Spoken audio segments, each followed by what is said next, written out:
When you negotiate with the Chinese partner, the most important things you need to do is to establish the relationship, or Guanxi.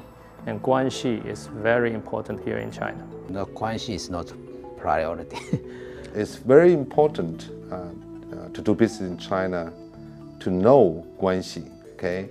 But now we don't emphasize that much on Guanxi anymore. In China, Guanxi relationships are very, very, very important. Guanxi is an overrated concept. Certainly, it's much stronger and more apparent in China than elsewhere. What exactly is Guanxi? If you look at the Great Wall of China, you see gates. They are called Guan.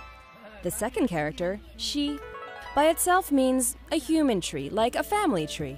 So you might say that Guanxi is a gate to a network of human beings, but it's not nearly that simple. The characters themselves really mean nothing unless put in context. So there are so many different kinds of meanings of these two characters.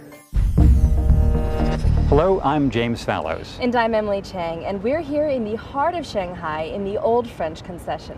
I used to live near here, and when seeing these gardens, I often reflected on the difference between imposing a Western mark on China and coming to grips with China's complexities. Guanxi is one of those complexities. Now, so many Westerners usually want to put an easy one-word translation to it. And when they do, the one they usually come up with is relationship, because it seems so simple. But it's actually much more complex than that.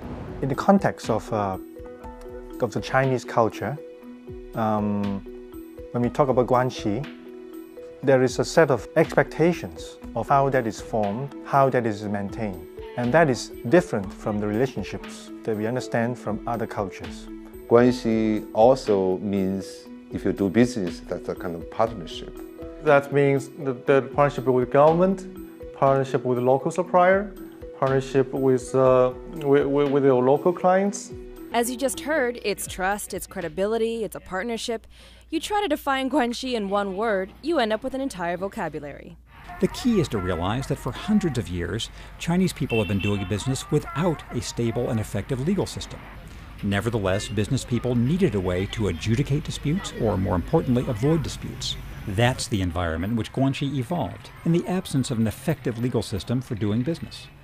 Without a legal system, or without a well-developed legal system, then we need something else in order that these mutually beneficial exchanges or cooperation can happen.